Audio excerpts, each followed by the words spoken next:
Jude Bellingham to Manchester United. United looking like the favourites to go on and really sign him. Liverpool, United, Real Madrid are really putting in an effort to get Jude Bellingham, and obviously Casemiro and how he's finding life in Manchester, and obviously Jong, you know him, was playing for Man City. He's all hails at a manager of United, Erik. Welcome to United Matters channel. How are you guys and where are you watching us from? I go by the names of Rock and David. Last video of the day, smash the like button and go on to subscribe to the channel if at all you're watching us for the very first time. Remember, I want to hit 9,000 subscribers. Remember, we're already having 8,000 and we are just some 500 subscribers from hitting 9,000, and you never know, by the end of this month we might even hit 10,000 subscribers on the channel, which goes by the names of United Matters channel. Rock and David is my name, and why don't I take you straight to the big story that is really looming all over as United is preparing to play its last game before the international break. Remember, the weekend we are not playing, and we are playing on Thursday in Moldova, a team known as Sheriff. That's it. And the match preview is going to be coming up tomorrow morning, and later we'll be bringing you the press conference of Erik, and that is going to be a reaction. So today, Portugal had this to say to us. Portugal is really a report of Sky Sport based in Germany, and if at all you are so close to the transfer of Jadon Sancho to Manchester United, he's a man that really came in through and really put in lots of true stories coming in from Germany as far as this guy, Jadon Sancho, joining United was concerned, and he's so much close and so much correct onto the matters concerning players playing in the German Bundesliga. Jude Bellingham, remember, he plays for Borussia Dortmund. He signed for Borussia Dortmund from Birmingham City at the age of 16. And obviously, remember, he was at Manchester United, Carrington. He met Sir Alex Ferguson. He met Ole Gunnar Solskjaer. But the project was not convincing enough for his nurturing or development. And he made the right choice for a team which goes by the names of Borussia Dortmund. And obviously, he was there with Jadon Sancho and Erling Haaland. And obviously, the other season they sold Jadon Sancho. This summer they've sold Haaland, and next summer it has been confirmed that they are really going to sell Jude Bellingham. Portugal has told us that I'm totally convinced Bellingham will leave in 2003. Maybe to Liverpool, maybe to Manchester United. I think these are two teams who can have very good chances to get him. He's telling us that, and very many other sources have gone ahead to really go on and really prove to us that United is 100% interested in Jude Bellingham. One, trust me, this season we've not seen United battling in for an English talent.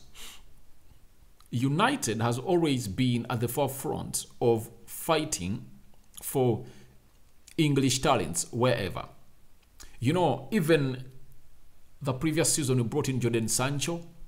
The other season we had brought in Harry Maguire, Aaron Wan-Bissaka, and Daniel James. You get two of those being English, and Daniel James coming from Wales, United Kingdom. I really refer to him as an English person because Wales is under United Kingdom, isn't it? That's it. So, at the level of things and how they are moving right about now, I would like to let you know that this summer, however much we've not gone in through for British talent. The only British talent I had we are in for seriously was Anton Gordon, that before United made a final approach to sign Anthony, they went in for Gordon, and the manager told them, no, I don't want Gordon, I want Anthony. And the manager came in through and really told people, that the journalists in the media, they asked him, why aren't you really so much interested in English players? He said English players are expensive. And I'm going to ask him, when he gives out the same statement that English players are expensive, but Anthony came in at 100 million euros, we'll tell them, please, Anthony has more quality than English players. He refers to English players as being expensive with low quality. So if at all there is an English player who really has a lot of quality and is needed in the midfield area of United, obviously it's Jude Bellingham. And obviously he's not going to be like Frankie de Jong, who doesn't want to make a move back to the Premier League. For him, he wants to make a move to the Premier League, and obviously Borussia Dortmund will be willing to sell next summer. Now, Portugal is telling us that Liverpool and United think are the two teams who can have a very good chance to get him. Why are they saying Liverpool and Manchester United? Because I think he really wants to come back to the Premier League. Trust me, the most watched league in the world, Premier League. The best strong league in the world is the Premier League. And obviously, it's really attractive to players that are really English. And he knows very well that if at all you really get into a Premier League side like Liverpool or Manchester United, obviously, your chances to start on the English national team are really vast. You saw what happened to Sancho. When Sancho was playing for Borussia Dortmund, his chances to play for the English national team were really minimal. But coming to Manchester United, even not hitting half of the level of performance he was at during his era at Borussia Dortmund, he's being called by the national team, and tomorrow they make an announcement of the English national team and expect Sancho to make it because he has scored 2 goals in the recent 4 games. Are they 4? I think the recent 6 games has played in the Premier League, which is not a bad output for him. Bellingham will bear this in mind and say, I want to come to Manchester United or Liverpool. But let me talk on the scenario of Manchester United. Obviously, if United spend £85 million on Anthony, don't you think they will go on and do the needful and really spend £100 million on Jude Bellingham? They know what it means to be having English players in your team, and they will always chase for these English players. That's why, for them, their ideal midfield target was Declan Rice. And when they presented that list to Erik Ten Hag, he said, "No, I don't want him. I want Frankie de Jong. I want Eriksson." You see, because for him, quality comes best. And people have always gone out there and really ranked Rice as one of the best central midfielders in England. I doubt. To me, I'm not pleased with his talent. They ask you, Rice and Jude Bellingham. I take Jude Bellingham. Bellingham is a more talented player than Rice. But will United go in all out and really get him? I know. If at all the player wants to come, United will break the bank to bring in. So I believe this deal will really come on and happen if at all the player is willing to come to Manchester United. And Ekrem Kona has also told us that Real Madrid, Manchester United, Chelsea, Liverpool and Man City will race to sign Jude Bellingham in the winter transfer window. Obviously, what does this communicate to you? It shows to you that United have to make sure they go to the Champions League. Reason being, that's the only thing these teams are really going to go out and really outcompete United. We'll be having a very good edge over him if at all a deal is agreed to sign him. Reason being, there is space for him to play in the midfield of Manchester United. There is space for him. He's better than Scott McTominay. He's better than Freddie. So you can have a midfield of Jude Bellingham, Casemiro, and Eriksson. You can have Casemiro, Jude Bellingham, and maybe Bruno Fernandes, and you rest Eriksson. He's going to be a very good addition in this team, but obviously, that is going to be very much acceptable if at all we in the Champions League. If at all we miss out on the Champions League, I don't see how we convince this guy to come to play for Manchester United. That's it. If we miss out on the Champions League, you can't really convince him to come to your team, especially Man City, Liverpool, Real Madrid. We have the team Real Madrid, Chelsea, even in the Champions League. They outcompete you in such competitions of really getting a player like Jude Bellingham. But to me, it will be a very good addition. I like him. But obviously, it will depend on whether even Erik Ten Hag will sanction the signing of Jude Bellingham. But obviously, he can like a player of his quality because his qualities are now undoubted. And obviously, apart from Eriksson, you don't have any other player in the team of United that can get the ball from the back four or the midfield of United and really connect it to the attack. So, I think it's better maybe another player to play like Eriksson in that midfield area. That is Jude Bellingham at Manchester United. Now, Casemiro has said the following on his life in England. He said, "It's great, really good, a really friendly club where I feel comfortable. I've been made to feel comfortable here. from the first day. I'm really happy with my teammates. They are always helping me. Good to see a player say all that positivity about Manchester United. Reason being, he's one of those players that really came in through. He never had a pre-season with us. He just fell through into the team. Not yet started very many games. He started the first game against Sociedad and we lost by 1-0. People came out and criticized how he played. To me, I believe he played very well because what he did, tell me which other player can do it. People say Scott McTominay, but trust me, can Scott McTominay win all those duels Casemiro won? Can he do that one touching? That's it. So I believe he just getting better and better, and obviously he has really gone ahead to really hail the players of Manchester United, and obviously they're making him comfortable. And Anthony and Freddie and Ronaldo and Varane being his other friends he knows at the national team and Real Madrid respectively are really doing a good job to really help him settle at Manchester United. That is a man who goes by the name of Casemiro, a man who is 30 years of age, coming to the Premier League and playing for one of the biggest clubs in the world. Now, on the coaching team, he said the coaching team is always explaining things clearly to me. I'm doing really well and I'm very happy. So I believe you just can't come and be dropped into that United team instantly. Why? The positional sense Ten Hag wants.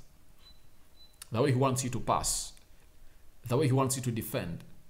How do we stand when we're starting the ball? Lots of things are involved into that Ten Hag system, and those triangles being built into that United training. Casemiro needs to get up to them, and I really felt a concern as to why he's being non-started. Is simple. When you look at sometimes he puts up blind passes, not because he's not finding out the right pass, but he's not used to the running or movements of the players of United. And I believe this is the reason as to why Ten Hag is taking his time not to start him in this game of football of United, and he's really taking it. But he's telling us that the coaching team is really explaining to him everything, and I know he's grasping it very well. And I know by the time we return from the international break, especially with that game ahead of us of Man City, I think Ten Hag would have really made up his mind on whether to start Casemiro and Scott McTominay in that midfield area, especially when you're playing against a side which goes by the name of Man City, the best team in the Premier League. So that is Casemiro for you, and obviously let's get into this guy. He was at Man City. De Jong, you remember him very well. Very rough. This guy was not hard, but was rough. I remember him in the World Cup finale of 2010. You know, I support Netherlands as my team, apart from Uganda. You get where I come in from. But the way he stepped into the chest of, was it Marcos Senna? And the referee really said, I'm not going to give you a red card. If VAR was there, it was a straight red card. But obviously, he was really a very good player on the ball. But obviously, he was really rough. And he usually got red cards because of his roughness. But obviously, he has retired from football. And obviously, he has gone ahead to throw some hails to Erik ten Hag, the current manager of Manchester United. He tells us that the mindset has changed. Last year, if they conceded a goal, the team would crumble like a house of cards. Now we can see the strong mentality of the team to United. There is a real team on the pitch again. To me, if there is anything I'm to really credit Ten Hag for, is to bring back that fighting spirit for these players on the field of play. We've not yet really executed lots of Ten Hag balls, lots of sequences and patterns, but you see them developing. But obviously, what is helping us is that the manager, Ten Hag, has really gotten back that fighting spirit. We run more. We don't really let our opponents rest when we lose the ball. And when we get it, we use it very well. When you look at how United really passes and distributes their ball in those areas, it's really great. We really distribute that ball very well from the back four, if at all we decide to do so. And maybe sometimes we go for the long ball, but obviously I know with time we are going to get the best out of this team. And obviously that is because of the team spirit that Erik ten Hag has gone ahead to plant in these players of Manchester United. And you see even De Jong, a former Man City player coming out and really throwing all these hails to Manchester United shows you a very huge positivity that has really gone at Manchester United. That is Nigel de Jong. Then lastly, Nigel de Jong told us that Ten Hag picked his players carefully. He picked players he can win a war with. Look at Martinez in the squad. He has that killer mentality. Anthony has the mentality too. So you see, when Rangnick was here and explained to us that we need players like those, very few people really never knew what he really meant. But what he really meant was a player like Lisandro Martinez, who is ready for war anytime. You saw that game when playing a team which goes by names of Liverpool. Within 2 minutes, Lisandro Martinez had started a war on Mohamed Salah because he knows it's a war from the first minute. The game of Arsenal only required him how many minutes? 3-4 to start up a war on Gabriel Jesus. That is the mentality that Nigel de Jong is talking about, that Ten Hag picked in the players, that they are ready to fight him a war. And obviously even Anthony, see how the way he really tracks back, he runs off that line, he puts in a lot of energy. These players are here to demonstrate to these players that, please, this is what a manager is requiring from us. And obviously he picked players to go on and win him a war. That's what Nigel de Jong is telling you. And obviously the mentality is really great, and the mentality of players of United is really changing. And I saw them against Arsenal when we were really a goal down. No, we are not a goal down, when they leveled us in the 53rd minute. And the way we reacted, we really got up and said, all right, it's time for us to go in and really win this game. And we took it to the level and really won it. So that is what Nigel de Jong is talking about. Erik ten Hag putting out positivity in the team and players. And I know lots of good results are going to come through at Manchester United. My only worry is that back four, especially when Malacia gets an injury. Oh my God, Luke Shaw is coming in through. Will he really match the levels set by Malacia? Big question mark, whose answer will be gotten when Luke Shaw plays as the left back for United. Diego Dallo playing very well. Aaron Bissaka put in a shift. Lindelof put in that right back position against Real Sociedad. He was really turned into an avenue by Real Sociedad. That's where the goal really came in through. Then Martinez and Varane. Oh my God, not having them in the central defense is really something else that you don't want to dream about, because it looks like a nightmare that you're really going to go on and lose. So lots of things are really being built by Erik ten Hag, depending on our central defense we are having. So thank you guys for watching again. Tell me what you think about Jude Bellingham to Manchester United. Then Nigel de Jong sending lots of hails to Erik ten Hag. And obviously, lastly, talk to me about Casemiro and how he's finding life at Manchester United, and how he has created the coaching staff of really making him ready and giving him things that he's really supposed to do for Manchester United. I go by the names of Rock and David. I sign out for now. See you later, my mates.